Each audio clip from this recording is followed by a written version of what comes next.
अस्सलाम वालेकुम दोस्तों, कैसे हो आप सब। मैं हूँ अरीज और आप हैं इस वक्त मेरे यूट्यूब चैनल अरीशा नावल्स पे। पीछे से आती बारिश की आवाज़ को इग्नोर करने की कोशिश करें। वैसे तो अल्लाह जी इतने धमाके कर रहे हैं ना कि इग्नोर हो नहीं सकती आवाज़।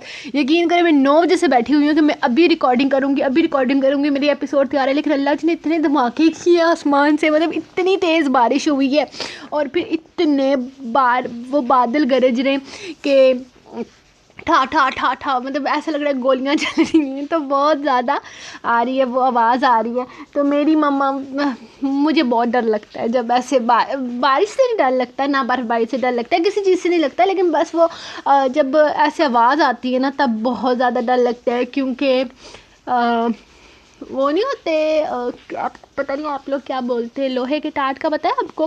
वो जब घरों के ऊपर बिछाए हुए होते हैं ताकि उससे जो बर्फ़ गिरे ना तो वो गल जल जाए। तो उसके ऊपर से इतनी ठा ठा की आवाज़ आती है ना कि आप लोग अंदाज़ा नहीं लगा सकते। खैर आप लोग कभी कश्मीर आओ तो मैं आपको दिखाऊंगी। चलो आज के एपिसोड स्टार्ट करते हैं इस दुआ के साथ। या अल्लाह जी वो बारिश ना हो, मतलब बारिश तो हो ही रही है 3-4 दिन से। या अल्लाह रहम। अच्छा यार, मुझे बहुत डर लगता है कि रिकॉर्डिंग के दौरान मैं अस्तगफिरुल्लाह या फिर कलमा शरीफ पढूं। तो आप लोगों ने ना थोड़ा वो कर लेना है, क्योंकि मैं बचपन से बहुत ज़्यादा डरती हूँ इस चीज़ से। तो हमारी जो बारिश है वो 4 दिन से रुकी नहीं है और आज फिर हमारी इधर से बर्फ़बारी भी स्टार्ट हो गई है। बहुत ही बुरा हाल है।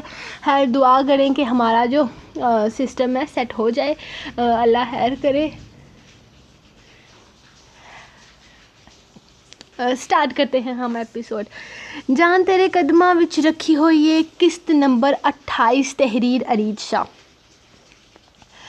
तलाक का दाग ऐसा था जो छुपाए नहीं छुप रहा था। रिश्तेदारों में बात तेज़ी से फैली थी और अरूम को होने वाली अचानक तलाक ने बाबा को जैसे बेबस कर दिया था।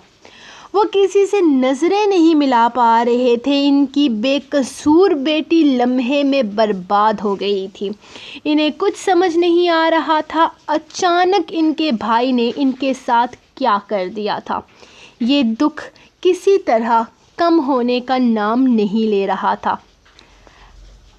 बात कभी तलाक तक पहुंचेगी ये तो उन्होंने सोचा भी नहीं था। इतनी जल्दी सब कुछ खराब हो गया था, सब कुछ तबाह हो गया था।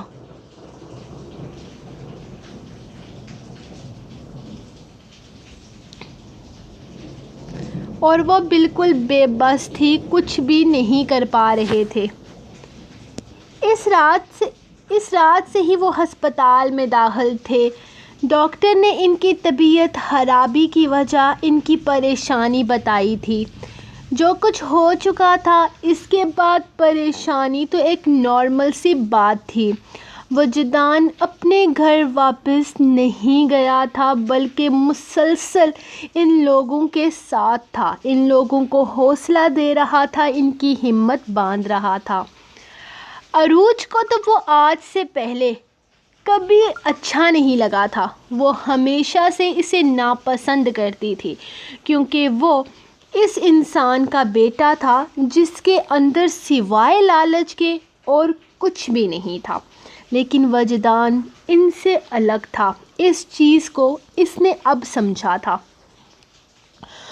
वो हमेशा से वजदान के रिज़र्व नेचर को समझ नहीं पाती थी। इसे समझ नहीं आता था कि आखिर इतना गरूर किस चीज़ का है इसके अंदर कि वो इनसे ठीक से बात तक नहीं करता, इसकी किसी चीज़ को अहमियत नहीं देता। लेकिन आज इसे एहसास हुआ था कि वो ठीक था, बल्कि ठीक ही नहीं, वो एक बहुत अच्छा इंसान था। कम से कम अपने बाकी घर वालों से तो बहुत ही अच्छा। इस मुश्किल वक्त में इसने सब कुछ छोड़ दिया था, सिर्फ़ और सिर्फ इन लोगों को चुना था, क्योंकि इन लोगों को इसकी ज़रूरत थी। आज शाहिद ने अपने बेटे को हमेशा के लिए खो दिया था, लेकिन जाहिद को एक बेटा मिल गया था, एक सहारा मिल गया था जिस पर वो यकीन कर सकते थे। इसने کسی چیز کی ڈیمانڈ نہ کی تھی، بس چاچو کو کہا تھا کہ آپ سادگی سے عروج کی رخصتی کر دیں، وہ عروج کو خوش رکھنے کی ہر ممکن کوشش کرے گا۔ اور ساتھ ہی ساتھ اس نے یہ بھی کہہ دیا تھا کہ عروج اپنی ہوم جاب کمپلیٹ کرنے کے بعد اپنی جاب بھی کر سکتی ہے۔ اس کی نوکری پر کسی طرح کا کوئی اعتراض نہیں تھا، بلکہ وہ تو فخر محسوس کر رہا تھا کہ اپنا ڈاکٹر بننے کا جو خواب وہ پورا نہیں کر سکا تھا، وہ اس کی بیوی پورا کر رہی تھی۔ زاہد صاحب اب پہلے سے کافی زیادہ بہتر تھے۔ اروم ان کے ساتھ ہی تھی اور وہ ان کا بہت خیال رکھنے کی کوشش بھی کر رہی تھی، لیکن پھر بھی وہ اس چیز سے باہر نہیں نکل پا رہے تھے کہ ان کی معصوم سی بیٹی کو بے وجہ طلاق ہو گئی ہے۔ ان کی بیٹی بالکل بے قصور تھی، اس نے کبھی کسی کے ساتھ کچھ غلط نہیں کیا تھا، کبھی کسی کا برا نہیں چاہا تھا، نہ جانے ان کی بیٹی کے ساتھ اتنا برا کیوں ہوا تھا۔ وقت کا کام تھا گزرنا اور وقت گزر رہا تھا۔ آہستہ آہستہ ان کی بیٹی سنبھل رہی تھی، آہستہ آہستہ سب کچھ ٹھیک ہو رہا تھا، لیکن جو طلاق کا داغ اس کے دامن پر لگ چکا تھا، یہ اب ٹھیک نہیں ہو سکتا تھا، اور اس بات کو وہ بھی قبول کرتے تھے کہ اب انہیں اپنی بیٹی کی طلاق کے داغ کے ساتھ ہی ساری زندگی آگے بڑھنے کی ہمت دینی ہوگی۔ اروم بیٹا، ابھی کچھ دن تم نہ جاتی کالج، تمہارا دل خراب ہوگا۔ میرے خیال میں فی الحال تمہیں نہیں جانا چاہیے، بلکہ یہ سمسٹر ہی چھوڑ دو۔ وہ صبح سویرے اٹھ کر کالج کے لیے تیار تھی، جب ناشتے کی میز پر بابا نے اسے سمجھاتے ہوئے کہا، بابا، اس شخص کے جانے سے میری زندگی رکی نہیں ہے، اور یقین کریں مجھے کوئی فرق نہیں پڑتا ہے، میں اس کے لیے اپنی زندگی کیوں خراب کروں؟ جس نے میرے بارے میں ایک دفعہ نہیں سوچا، اپنی ماں کے ایک دفعہ کہنے پر اس نے مجھے اپنی زندگی سے بے دخل کر دیا، اور آپ چاہتے ہیں کہ میں اس کے نام پر گھر بیٹھ جاؤں، اپنی پڑھائی چھوڑ دوں؟ ہرگز نہیں۔ وہ صاف ستھرے الفاظ میں انکار کر چکی تھی۔ بابا جانتے تھے ان کی بیٹی بہت ہمت والی ہے، لیکن پھر بھی وہ نہیں چاہتے تھے کہ وہ اپنا دل خراب کرے یا کسی بات سے کسی طرح ہرٹ ہو۔ لیکن اروم بیٹا، تم جلد بازی کر رہی ہو، ابھی تمہیں تھوڑا وقت اپنے آپ کو دینا چاہیے، اپنے لیے تھوڑا۔ بابا، میں اپنے آپ کو وقت ہی دینے کے لیے کالج جا رہی ہوں، تاکہ اپنے ذہن سے وجاہت کو نکال سکوں۔ آپ کو پتہ ہے بابا، میں ہمیشہ سوچتی تھی کہ شوہر سے محبت تو ہو جاتی ہے، نکاح کے بعد محبت کا رشتہ اپنے آپ قائم ہو جاتا ہے، تو مجھے آج تک وجاہت سے محبت کیوں نہیں ہوئی؟ کیونکہ شاید میرا خدا جانتا تھا کہ وہ شخص میرے قابل ہی نہیں ہے۔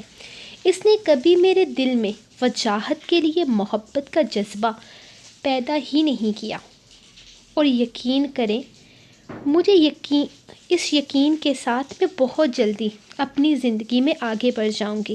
آپ میری طرف سے بالکل بے فکر ہو جائے، مجھے کسی طرح کا کوئی ریگریٹ نہیں ہے کہ اس نے مجھے طلاق دے دی ہے۔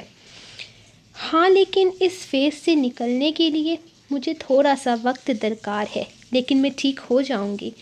میں جلد واپس آنے کی کوشش کروں گی، کیونکہ آج وجدان بھائی اور آپی نے ہمارے ساتھ شام کا کھانا کھانا ہے۔ ملازمہ کو کہیے گا کہ وہ تیاری کر کے رکھے، باقی میں خود آ کر سب کچھ ہینڈل کر لوں گی۔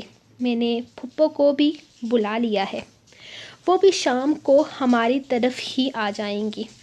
ویسے بھی پھپھو کی طبیعت آج کل بہت زیادہ خراب رہنے لگی ہے، परसों मुझे कह रही थी कि वो जल्द ही अपने बेटे के पास टोक्यो जाने का इरादा रखती हैं। मुझे तो इतना गुस्सा आया ना बाबा कि हद नहीं। इस बेटे को जिसको इनकी किसी किस्म की परवाह तक नहीं, एक दफ़ा हाल पूछने के लिए भी फ़ोन नहीं करता, वो इसके पास जाएंगी। मैंने तो साफ साफ कह दिया कोई ज़रूरत नहीं है इसके पास जाने की, जिससे आपसे कोई मतलब ही नहीं, कोई लेना देना ही नहीं। आप क्यों इसके पास जाएंगी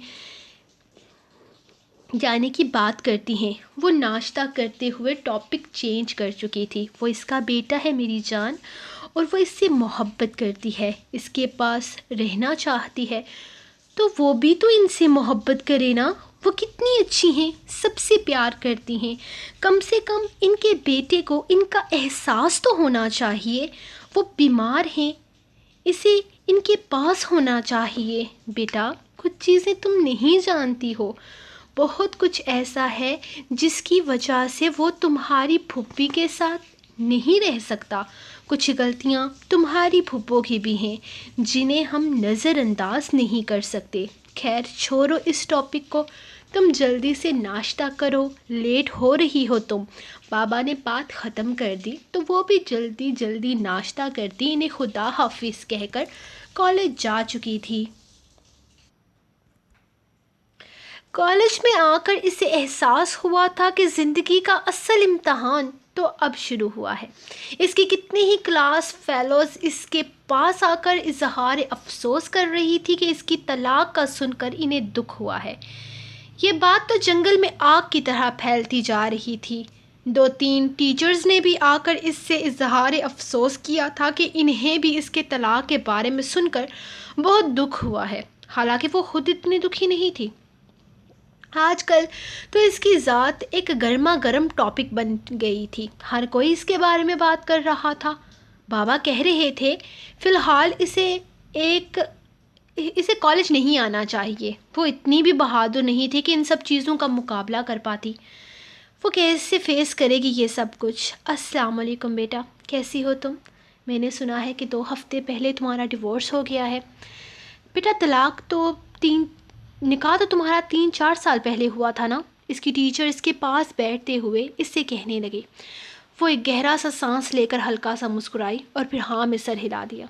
क्या हुआ था? कोई लड़ाई झगड़ा या कुछ ऐसा? तुम्हारे रिश्तेदार थे ना, वो काफ़ी ज़्यादा ही इंटरेस्ट ले रही थी इसकी शादीशुदा ज़िंदगी में। बहुत लालची थे वो लोग।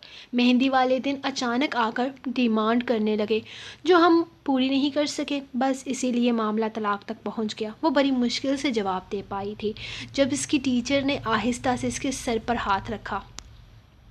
बेटा, तुम्हारी इसके साथ रुखसती नहीं हुई थी। तलाक बेशक एक बहुत बड़ी चीज़ है, लेकिन याद रखना तुम्हारी ज़िंदगी अभी ख़त्म नहीं हुई। ये तो शुरुआत है। तुम्हें इतनी सी उम्र में एक बहुत बड़े इम्तहान से गुज़रना पड़ रहा है, लेकिन मुझे यकीन है कि तुम इसमें कामयाब ज़रूर होगी। ये सब तुम्हारे लिए मुश्किल नहीं होगा। बस हिम्मत रखना और आगे बढ़ जाओ। मेरी भी तलाक हुई थी निकाह और रुखसती के बीच। इस वक्त मैं भी तुम्हारी तरह एक मामूली सी कॉलेज स्टूडेंट थी। मेरे लिए भी वो मुश्किल वक्त था, लेकिन आया और गुज़र गया।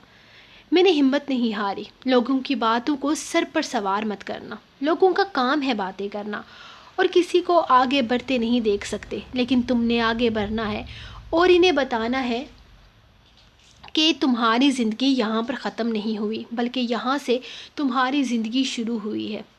तुम इस कॉलेज की टॉपर हो और याद रखना इस तलाक का तुम्हारी पढ़ाई पर किसी तरह का बुरा असर नहीं पड़ना चाहिए, क्योंकि अगर इस तलाक से तुम्हारी ज़हनी और आने वाली ज़िंदगी डिस्टर्ब होती है तो समझ लो कि तुम एक नाकाम इंसान हो। वो शख्स जो तुम्हें बीच रास्ते में छोड़ कर चला गया वो कामयाब हो गया। तुम्हें आगे बढ़ना है और साबित करना है, इसे बताना है कि इसके छोड़ कर चले जाने से तुम्हारी ज़िंदगी में कुछ गलत नहीं हुआ। वो आहिस्ता आहिस्ता इसे समझा रही थी। वो कितनी ही देर इन्हें देखती रही। ना जाने क्यों इसे लगा था कि वो इसके पास बैठकर शायद बाकी सब लोगों की तरह मज़े लेंगी, लेकिन ऐसा नहीं था। वो तो इसकी मदद कर रही थी इस फेज़ से निकलने के लिए। इसने आहिस्ता से हाँ में सर हिलाया था। ہاں وہ بہادر تھی اور یہاں پر ہرگز ہمت ہار کر پیچھے نہیں ہٹنے والی تھی. اس نے بہت آگے بڑھنا تھا، بہت کچھ حاصل کرنا تھا. وہ وجاہت خان کو یہ بتانا تھا کہ اس کے چھوڑ جانے کے بعد وہ اپنی زندگی میں ناکام نہیں ہوئی. وہ شام کو گھر واپس آتے ہی رات کی پارٹی کی تیاریاں کرنے لگی تھی. بابا مسلسل اسے دیکھ رہے تھے. وہ مسکرا رہی تھی، ہنس کھیل رہی تھی. ملازموں کے ساتھ وہ ویسے بھی ہمیشہ سے ایسی ہی رہتی تھی. 2 ملازموں کے ساتھ تو اس کی بہت زیادہ دوستی تھی. وہ انہیں آج کے سارے دن کی روادار سنا رہی تھی، جبکہ بابا اس کے چہرے پر اتنا سکون دیکھ کر خود بھی پرسکون ہو گئے تھے. ان کی بیٹی بالکل نارمل تھی. وہ کسی طرح کی پریشانی کا شکار نہیں تھی اور بابا کو اس سے بڑھ کر اور کچھ نہیں چاہیے تھا. اگر ان کی بیٹی ٹھیک تھی تو پھر وہ بھی ٹھیک تھے. عروج شرمائی سی وجدان کے پہلو میں بیٹھی اس سے باتیں کر رہی تھی. آج وہ بہت حسین لگ رہی تھی. اس کی باتیں ہمیشہ سے بہت الگ تھی. آج وہ تھوڑی سیانی لگ رہی تھی اور آج وجدان بھی الگ لگ رہا تھا. وہ ہمیشہ کی طرح اسے اگنور نہیں کر رہا تھا. وہ جو ہمیشہ آدھی ادھوری باتیں کر کے آگے بڑھ جاتا تھا، آج اس کے کانوں میں پوری اور لمبی باتیں کر رہا تھا. عروج کے چہرے پر مسلسل مسکراہٹ اور وہ شرم و حیا کے رنگ بہت خوبصورت لگ رہے تھے، جبکہ پھپھو تو انہیں دعائیں دیتی ان کی نظر اتار رہی تھی. آپ کو کیا ضرورت پڑی ہے پھپھو وہاں جانے کی؟ اس سے آنا چاہیے. آپ بری ہیں یا وہ؟ کوئی ضرورت نہیں ہے آپ کو وہاں جانے کی. پھپھو نے جیسے ہی اسے بتایا تھا کہ وہ ٹوکیو جا رہی ہیں، اس نے فون پر انہیں منع کر دیا تھا. بیٹا میری مجبوری ہے، مجھے جانا پڑے گا. آخر اس کی برتھ ڈے ہے نا، میں چاہتی ہوں کہ اس کا یہ برتھ ڈے تھوڑا اسپیشل بنانے کی کوشش کروں. اس نے آپ کے لیے کیا اسپیشل کیا ہے جو آپ اس کے لیے اس کا برتھ ڈے اسپیشل بنائیں گی؟ کوئی ضرورت نہیں ہے آپ کو جانے کی. اس کو آپ کا خیال بھی نہیں آتا، فون تک نہیں کرتا وہ آپ کو، اور آپ اس کا برتھ ڈے منائیں گی. آپ کی جگہ میں ہوتی نا تو 2 کان کے نیچے لگاتی. ماں کی اہمیت کا کوئی احساس ہی نہیں ہے. یہی تو مسئلہ ہے، میری جگہ تم نہیں ہو نا، یہاں پر میں ہی ہوں اور مجھے جانا ہوگا. وہ مسکراتے ہوئے اس کی باتوں کا جواب دے رہی تھی. سچ میں آپ کے اس بیٹے کو نا آپ کی محبت کی بالکل قدر نہیں ہے. آپ اس سے اتنا پیار کرتی ہیں اور وہ پلٹ کر آپ سے آپ کا حال تک نہیں پوچھتا. کاش اسے بھی آپ کا احساس ہو، اس سے بھی پتہ چل جائے کہ آپ اس کے لیے کیا ہیں. کم سے کم اس کے دل میں آپ کے لیے محبت نہ صحیح تھوڑی سی ہمدردی تو ہو. وہ بولے جا رہی تھی جبکہ وہ خاموشی سے اس کی باتیں سن رہی تھی. اب وہ اسے کیا بتاتی کہ وہ اپنی ہی غلطیوں کی سزا بھگت رہی تھی. سو گائز، یہ تھی آپ لوگوں کی آج کی ایپیسوڈ جو فائنلی میں نے ڈر کر کمپلیٹ کی ہے. میں نے کوئی 2500 تو پوز لیے ہیں اس ویڈیو کو ریکارڈ کرتے ہوئے. اتنی وہ آسمان پہ بجلی کڑک رہی ہے نا کہ کیا ہی بتاؤں میں آپ کو. میں آپ کو ملوں گی کل نیکسٹ ایپیسوڈ کے ساتھ. تب تک کے لیے اپنی رائٹر کو دیں اجازت اور دعاؤں میں یاد رکھیں جناب. اللہ حافظ.